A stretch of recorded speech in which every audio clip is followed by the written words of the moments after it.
June 22, 1941. At dawn, 3 million German soldiers surge across the frontier in the largest invasion in history. Operation Barbarossa. The earth trembles beneath tanks and aircraft. A continent convulses under fire. The plan is nothing less than annihilation. The Soviet Union crushed in months, its people enslaved, its cities erased. From the Baltic to the Black Sea, entire armies collapse in encirclement. Yet in the shadows of this grand offensive lies the uncertainty of what might have followed. Moments where a single decision, a single turn, could have rewritten the century. In the autumn of 1941, the German war machine came closer to its ultimate prize than many today realize.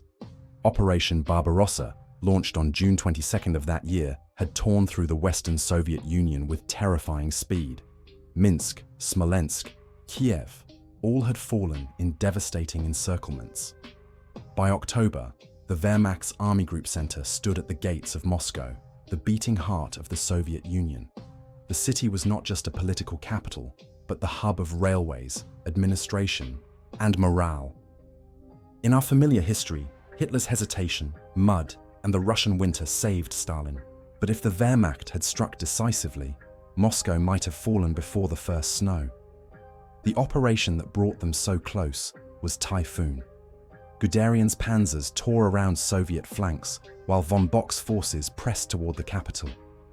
On October 15th, panic erupted within Moscow itself. Soviet ministries began evacuating east, archives were burned, and civilians dug trenches with bare hands.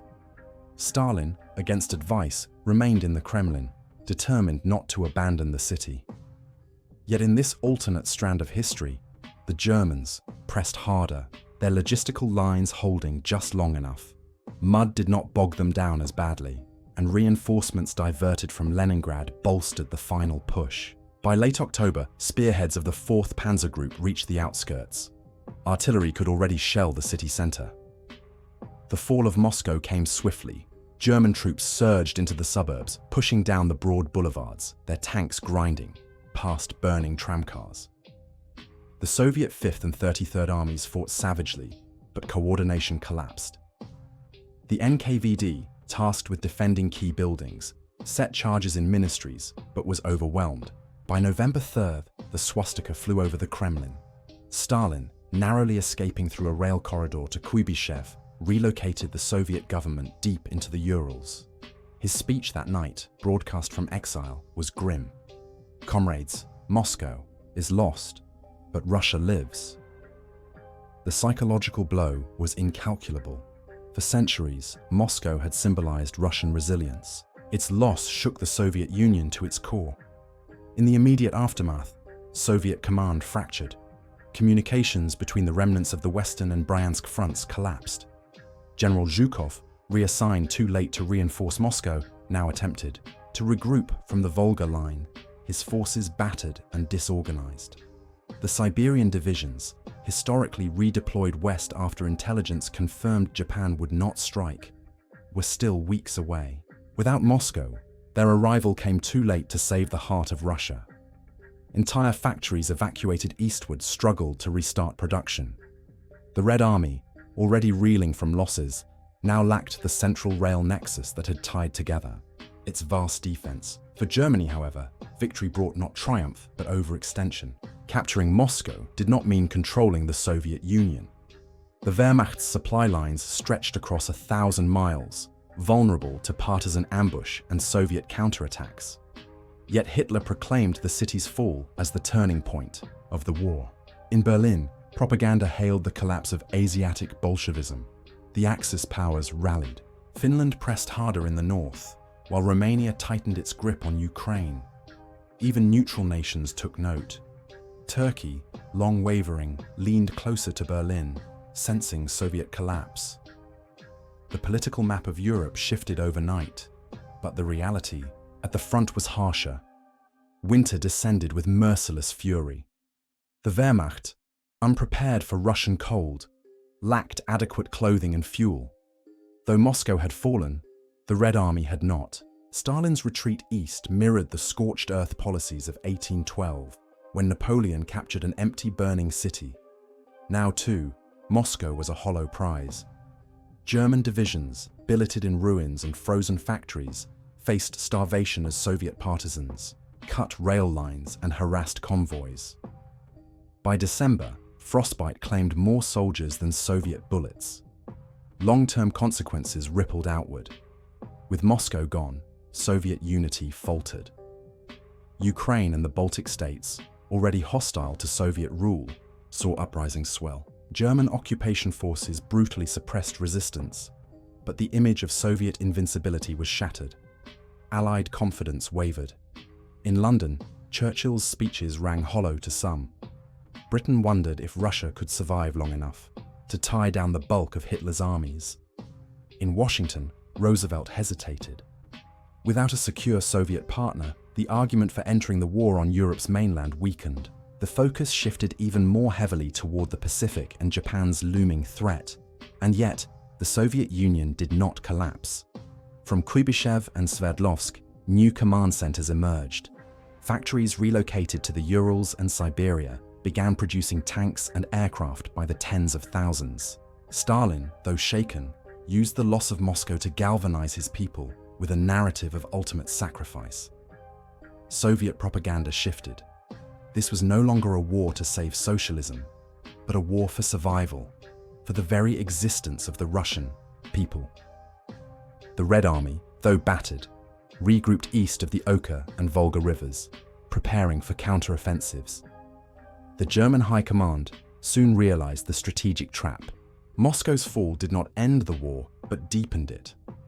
By overextending into central Russia, the Wehrmacht locked itself into a war of attrition it could not win. With supply lines crumbling and no oil from the Caucasus yet secured, Germany's armies faced shortages of fuel, ammunition, and food. Hitler, blinded by symbolic triumph, refused to divert forces south. The obsession with holding Moscow at all costs became a fatal anchor. In this alternate timeline, the winter of 1941-42 does not see the famous Soviet counteroffensive outside Moscow, because Moscow itself is already gone. Instead, the counterblows come further east, near Ryazan and Gorky, smaller in scale, but still brutal. German soldiers, dug into frozen rubble, endure months of attrition. Casualty rates climb. The Eastern Front becomes a stalemate of unimaginable suffering. Internationally, the war changes shape. Without Moscow, Allied confidence in Soviet endurance diminishes, delaying any talk of a second front. D-Day, if it comes at all, is years away. Britain clings to the periphery. Bombing campaigns intensify, but the decisive land war grinds endlessly in Russia's heartland. Japan, observing Soviet weakness, grows bolder in Asia. The two-front nightmare Stalin had feared now becomes real. Tokyo probes Siberia, while Berlin holds central Russia. The Soviet Union fights on, but survival is tenuous. And after the war, the geopolitical landscape is unrecognizable. The Soviet Union, if it endures at all, does so as a fractured power, its prestige shattered. Germany, though strained, entrenches across Eastern Europe, potentially creating a continental empire stretching from France to the Urals. The Cold War, if it emerges, may not be between Washington and Moscow, but between Washington and Berlin, a struggle against a Nazi-dominated Europe. The fall of Moscow in 1941 was the victory Hitler dreamed of but never achieved. In this alternate history, it delivers neither decisive triumph nor immediate Soviet collapse. Instead, it prolongs the war, deepens its brutality, and reshapes the century. Classified wargaming documents declassified decades later would describe it as the triumph that poisoned the Reich, a victory so great it sealed Germany's eventual doom and left the world haunted by the shadow of what might have been. In the summer of 1942, Adolf Hitler's obsession with resources dictated the direction of the war in the East. Historically, the German drive known as Fall Blau, Case Blue, was designed to capture the oil fields of the Caucasus and the city of Stalingrad to secure the Volga. Yet what if Hitler had chosen differently?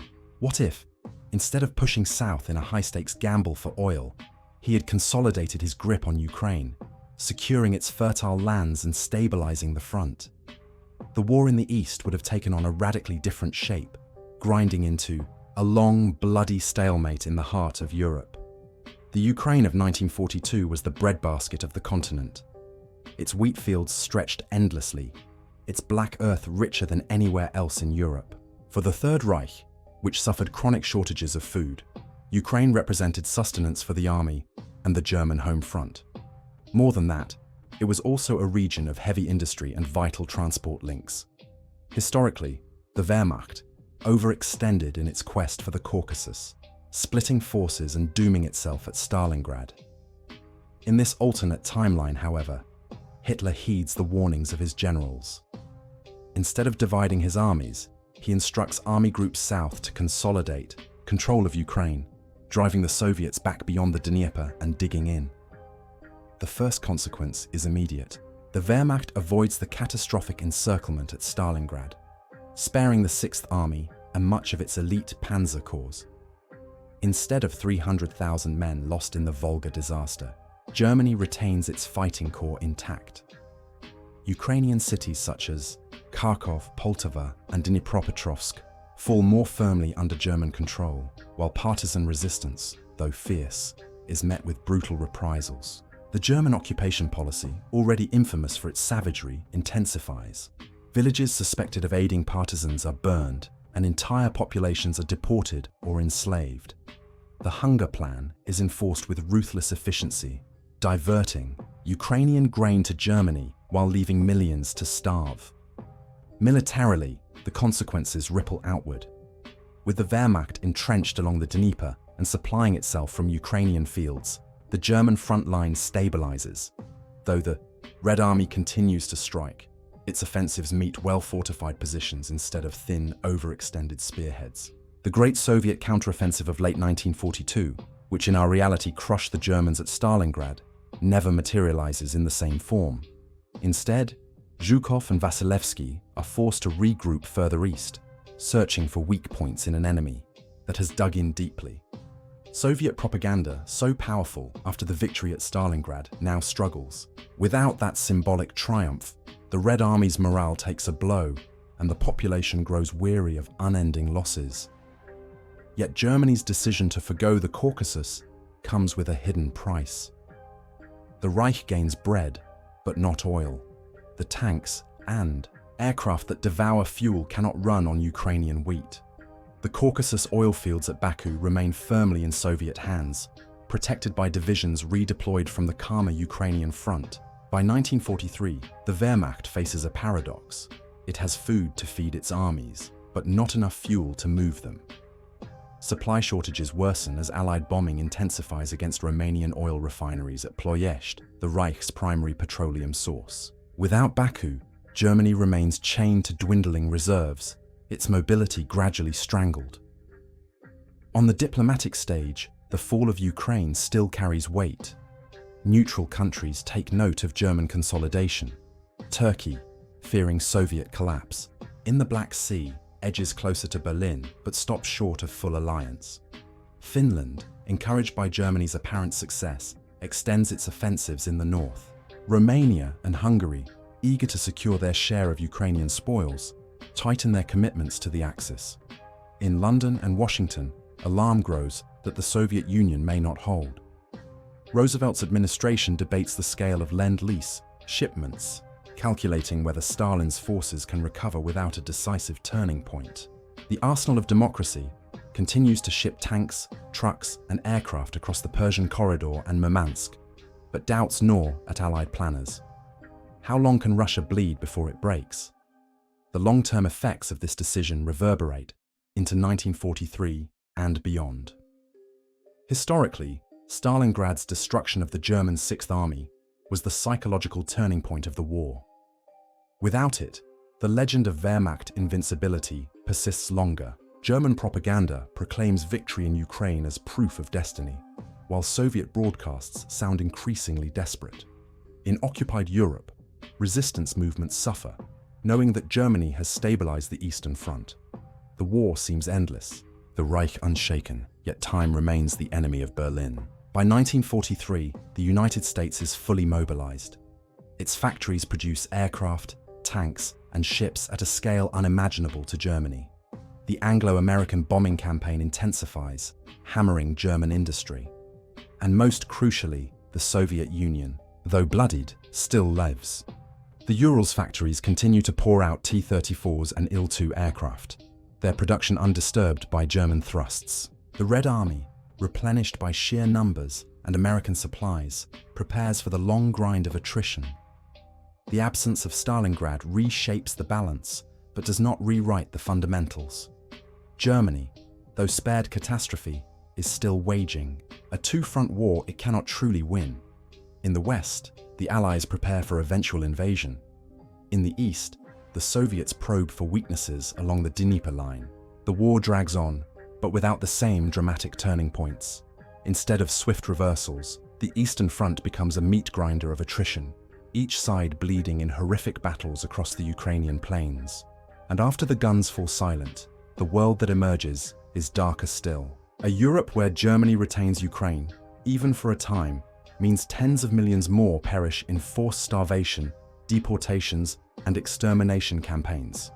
The Jewish populations of Ukraine, already decimated by the Einsatzgruppen, vanish entirely, under prolonged German control. Ukrainian nationalists, hoping for liberation, find themselves trapped between collaboration and annihilation. The Soviet Union, weakened but unbroken, limps into a post-war world far more devastated than in our reality. The Cold War, if it comes, emerges not as a duel of equals, but as a contest between an exhausted Soviet state and a resurgent, nuclear-armed West. Classified military analyses written in the early 1950s speculated on this very scenario. A German Reich stabilized on the Dnieper, draining the Soviet Union year after year while holding Eastern Europe in a brutal grip. One report, declassified decades later, called it the victory that starved Germany. For while Ukraine fed the Reich, the oil that drove its tanks remained forever out of reach. The Wehrmacht's engines sputtered, its campaigns slowed, and the empire Hitler built on conquest became a prison of its own making. Thus, securing Ukraine but losing the Caucasus would not have brought Germany ultimate triumph. It would have bought time, prolonged the nightmare, and deepened the suffering. But in the end, the Reich still faced the immutable laws of war. An empire cannot feed itself on grain alone, and without oil, no army, no matter how ruthless, can endure forever. In the summer of 1941, Hitler's armies struck deep into the Soviet Union in an operation codenamed Barbarossa. Their northern thrust, Army Group North under Field Marshal Wilhelm Ritter von Lieb, swept toward the ancient city of Leningrad. By September, the Germans stood at its gates. In our history, Hitler chose a slow strangulation, ordering the city to be encircled and starved into submission. Nearly 1 million civilians perished in what became known as the Siege of Leningrad. But imagine if Hitler, intoxicated by early successes, had ignored the counsel of his generals and ordered a direct assault. What if Leningrad had been stormed instead of besieged? The gamble would have begun in September 1941, as the Wehrmacht tightened its encirclement around the city.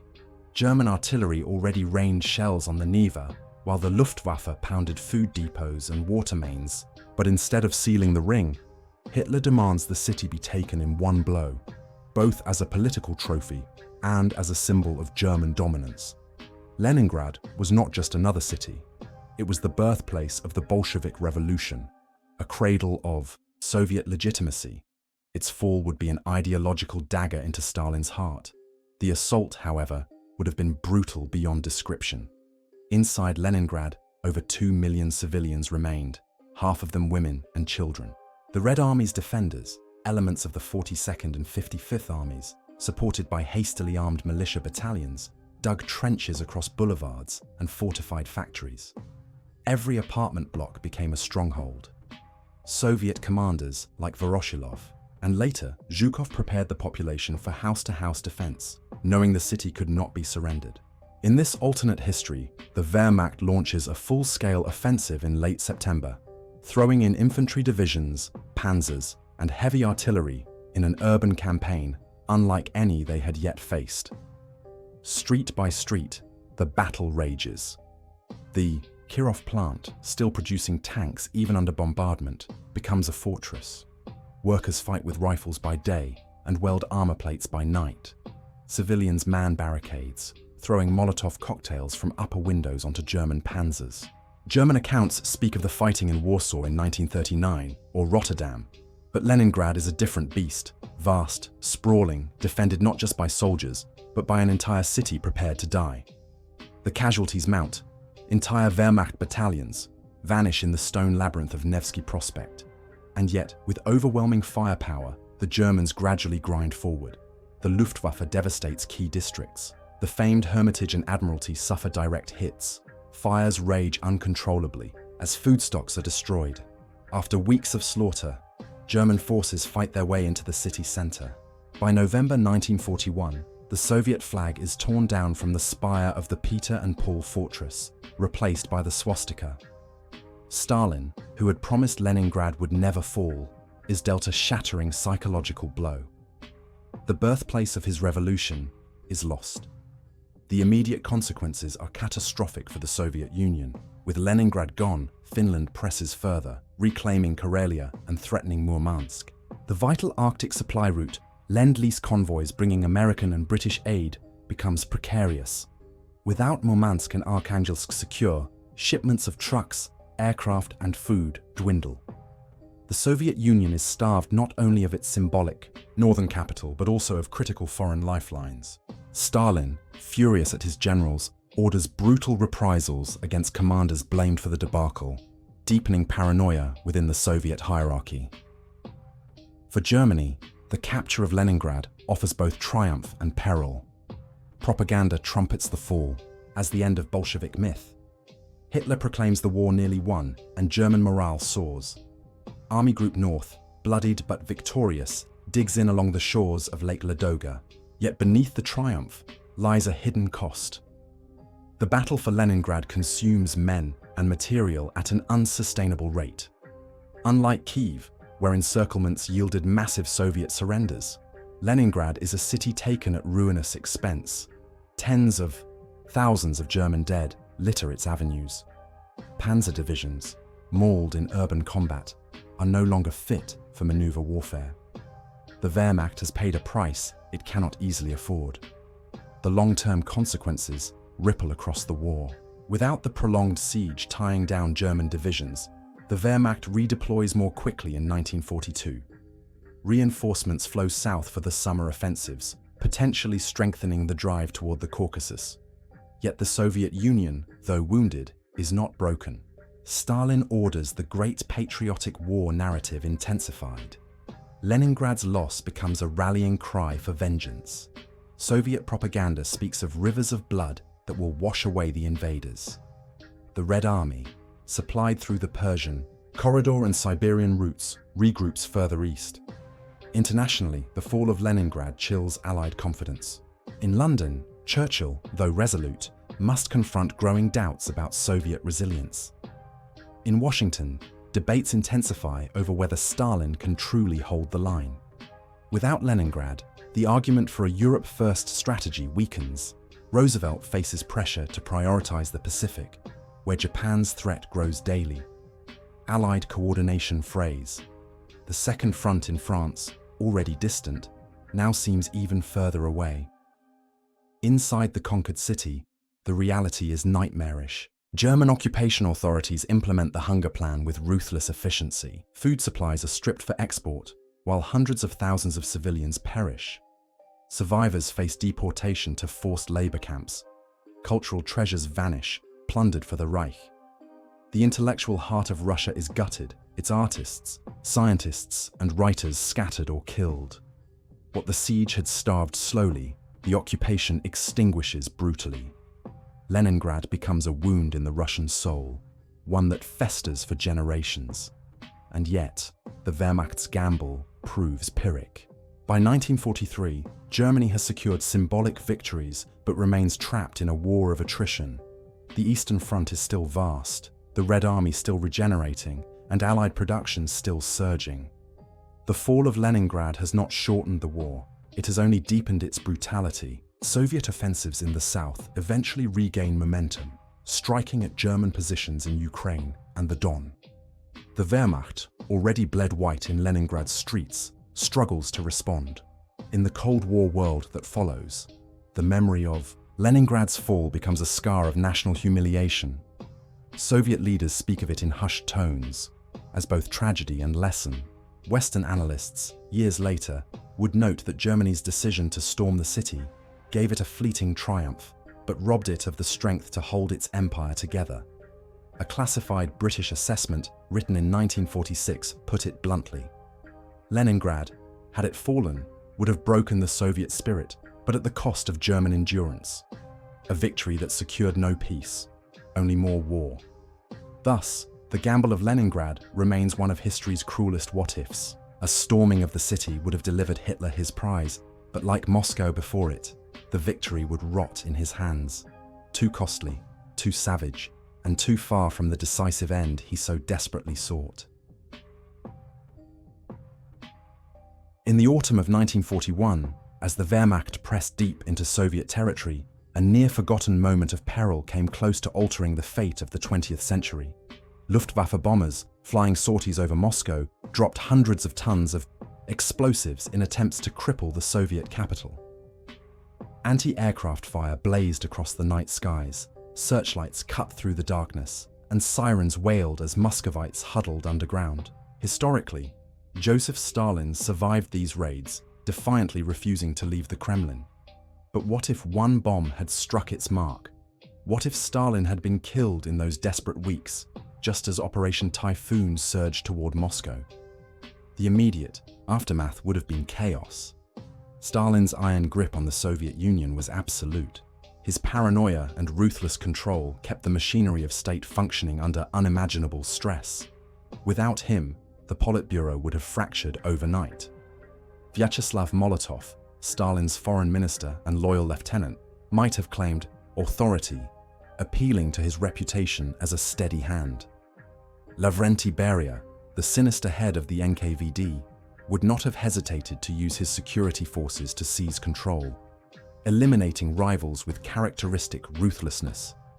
And in the wings stood Marshal Georgy Zhukov, the Red Army's most capable commander, beloved by soldiers but distrusted by party officials.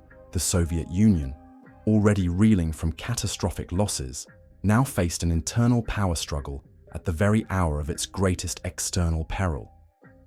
In the short term, this instability would have paralyzed Soviet resistance. Orders from Moscow would contradict one another, front commanders unsure whose directives to obey. Morale across the Red Army would collapse as rumors spread that Stalin was dead, the government in disarray. For Hitler, this would have been the opportunity he dreamed of. Army Group Center, thrusting toward Moscow, could have capitalized on Soviet confusion, driving more deeply into the heartland. Even if Moscow itself did not fall immediately, the loss of coherent command might have rendered the city indefensible. German intelligence reports, which historically underestimated Soviet resilience, would have been emboldened to believe that the enemy was finally collapsing. But even in chaos, the Soviet Union would not simply vanish. The state Stalin had built was totalitarian, but it was also institutionalized through the Communist Party and the NKVD. Beria's secret police apparatus reached into every corner of the country. A swift purge of rivals could have consolidated power in his hands, though Beria lacked the military stature to command the loyalty of generals. Molotov, pragmatic and calculating, might have sought to preserve the alliance with Britain, even entertaining secret overtures toward negotiations with Germany if it meant buying time. Zhukov, meanwhile, would likely have resisted any political compromise, urging continued resistance on the battlefield. The fate of the Soviet Union would have hinged on who prevailed in that opaque struggle. Had Beria risen, the USSR might have tilted toward negotiation.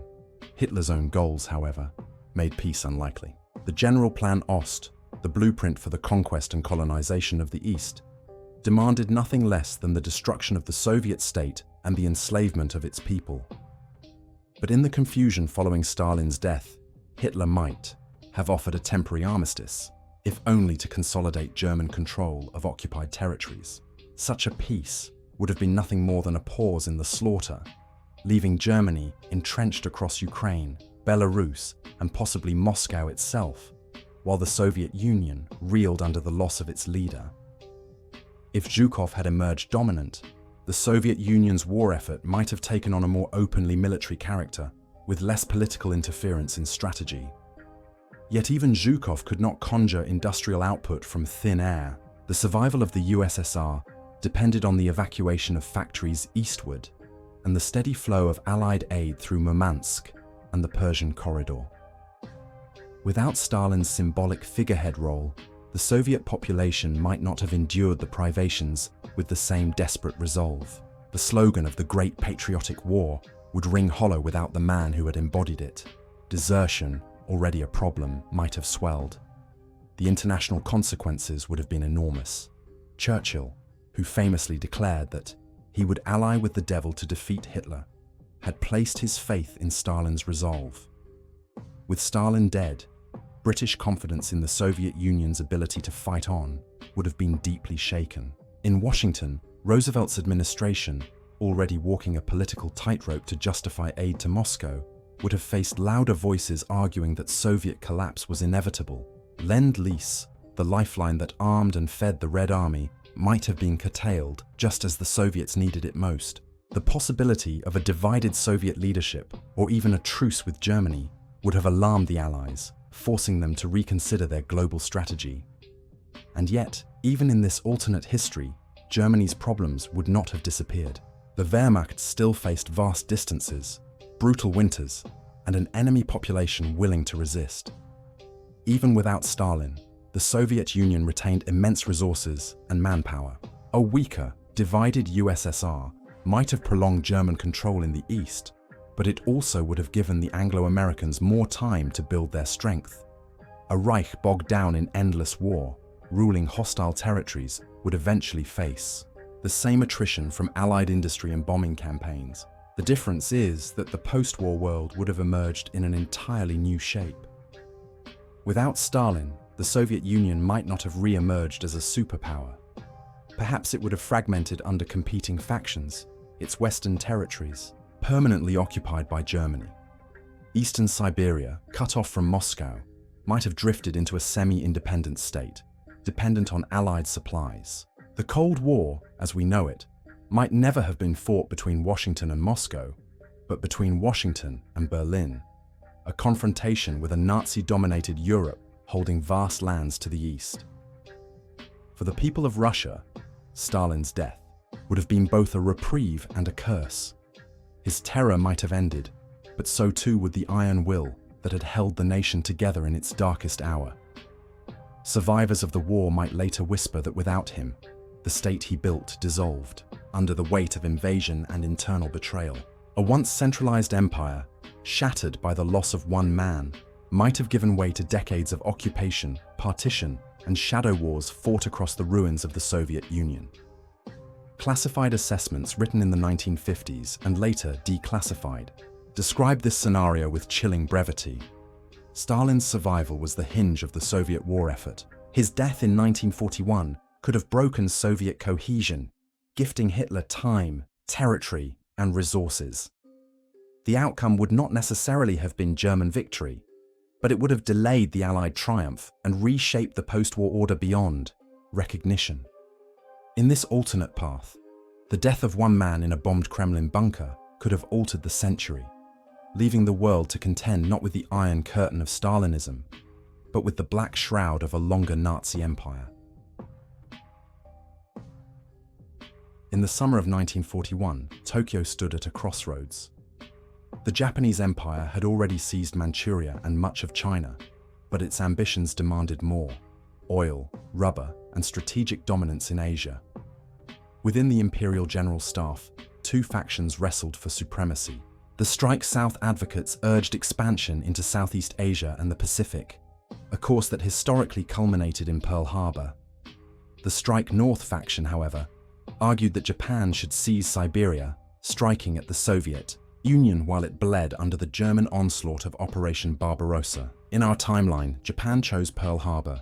But imagine if, in December 1941, Tokyo had turned its armies against the Soviet Far East instead. The immediate effect would have been catastrophic for Stalin. Historically, Soviet intelligence, through the spy Richard Sorge in Tokyo, confirmed that Japan would not attack. This assurance allowed Stalin to redeploy elite Siberian divisions to Moscow in late 1941, troops who spearheaded the counteroffensive that saved the Soviet capital. In this alternate timeline, those divisions remain frozen in the east, pinned by Japanese armies crossing the Amur and pressing into Vladivostok and Khabarovsk. Moscow, already teetering under the weight of German assault, collapses. Stalin, deprived of his Siberian lifeline, loses his capital. The Soviet government retreats, deeper into the Urals, its survival hanging by a thread. The Japanese advance into Siberia would not be easy. The terrain is vast, the climate unforgiving, and supply lines would stretch over thousands of kilometers of wilderness. Yet in the short term, Japan's Kwantung Army, battle-hardened in Manchuria, would score victories against Soviet border forces. Vladivostok, the Soviet Union's Pacific window, could fall within weeks, depriving Moscow of its only major eastern port. The Trans-Siberian Railway, lifeline of east-west movement, would be cut or threatened, fracturing Soviet logistics. Soviet industry, already evacuating to the Urals, would now face disruption from both west and east. For Germany, the Japanese decision would be the ultimate gift. Hitler had long dreamed of a two-front war against the Soviet Union, crushing it, between Berlin and Tokyo. With Japan striking from the east, Soviet resources would be split. Stalin could no longer concentrate his forces against the Wehrmacht. The German High Command, spared the Soviet counteroffensive outside Moscow, might have consolidated its gains, holding the capital and the central corridor of Russia. Operation Barbarossa, which historically faltered in the snow, might have succeeded in forcing the Soviet state into collapse or fragmentation. Yet Japan's choice would come with its own perils. By striking north, Tokyo postpones or abandons its southern conquests. The Dutch East Indies, Malaya, and the Philippines remain beyond reach, for now. Crucially, Japan avoids war with the United States in December 1941. Without Pearl Harbor, Roosevelt lacks the casus belli to bring America fully into the European conflict. Washington continues to supply Britain and the Soviet Union through Lend-Lease, but public opinion keeps America formally out of war for months, perhaps years longer. Hitler, without a US declaration of war in December 1941, spares himself the nightmare of facing American industry in open combat too soon. The global war takes on an entirely different timeline. The Soviet Union, meanwhile, teeters on the brink. With Japan pressing from the east and Germany from the west, Stalin faces encirclement. Desperation might force him into grim choices. One possibility is a partial armistice with Germany, ceding Ukraine and Belarus in exchange for survival. Another is a scorched earth defense, fighting on from the Urals, even as millions more perish. Either way, Soviet prestige is shattered. The Allies, watching from afar, see their great eastern partner dismembered before their eyes. British strategy pivots toward holding the Middle East and India, uncertain whether the Soviet Union will endure. Without a Soviet counteroffensive in 1941-42, German morale soars, and Hitler proclaims the war nearly won. And yet, Japan's Siberian adventure soon bogs down. The Kwantung Army, though formidable on paper, was ill-prepared for sustained operations in the frozen vastness of Siberia. Its tanks and artillery, designed for the plains of China, falter in snowbound forests and endless taiga. Supply lines choke, fuel shortages worsen, and Soviet guerrilla resistance grows. Unlike the rich prizes of Southeast Asia, Siberia offers little in immediate resources. No oil flows from its frozen soil, no rubber from its forests. Japan has traded the wealth of the South for the frozen wasteland of the North. Its economy, strangled by Allied embargoes, begins to suffocate. The long-term consequences reshape the entire war. With America still neutral in 1942, Britain stands alone against Germany and its allies. North Africa remains contested, but without American troops, the Desert War drags on. Germany, entrenched in Moscow and perhaps pushing toward the Volga, solidifies control over much of European Russia. The Holocaust, shielded by extended German dominance, intensifies across occupied territories. Soviet resistance continues, but without Western reinforcements and with Japan harassing Siberia, its scope is limited. The Red Army becomes a defensive force, unable to launch the great counteroffensives that historically turned the tide. By 1943, however, the balance begins to shift. The United States cannot remain idle forever. Japan's northern strike does not prevent tensions in the Pacific. Sooner or later, clashes with US and British interests in Asia would ignite open conflict. When America finally enters the war, it does so later, but against a different strategic backdrop. Instead of Pearl Harbor, the flashpoint may come in the Philippines or against British possessions in Asia. By then, Germany may already hold Moscow, but its economy still strains. Under blockade and attrition, without oil from the Caucasus, the Wehrmacht begins to stall. The dream of a final victory remains elusive. And in the post-war world, if the Soviet Union collapses under the twin blows of Germany and Japan, the Cold War, as we know it, never takes shape. Instead, a Nazi-dominated Europe faces an American-led coalition across the Atlantic. Japan, bogged down in Siberia, becomes less a Pacific superpower and more a continental empire, locked in endless struggle with Russian partisans. The 20th century unfolds as a duel not between Washington and Moscow, but between Washington and Berlin, with Tokyo a secondary but dangerous partner. The map of Eurasia becomes a vast German-Japanese dominion, its people subjugated, its future uncertain. Declassified Allied war games in the 1950s later modeled this scenario. The conclusions were chilling. Had Japan struck north instead of south, the Soviet Union might not have survived the war in its recognizable form. Germany's Reich could have held Moscow, perhaps even the Volga, changing the very fabric of the century. One analyst summed it up grimly. Pearl Harbor brought America into the war. Siberia might have kept her out and left the world to burn under two suns, the swastika and the rising sun. The Japanese decision in December 1941 was one of history's great pivots. By choosing south, Tokyo doomed itself in a long war against America. By choosing north, it might have doomed the Soviet Union and reshaped the entire course of the modern world. When the smoke clears, we remember the world as it was.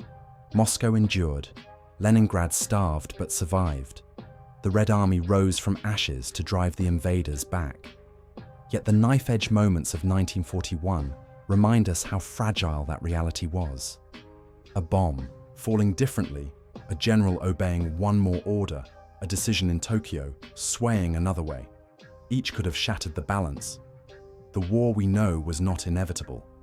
History's course bent on choices and chance, leaving us haunted by the shadows of a world that almost was.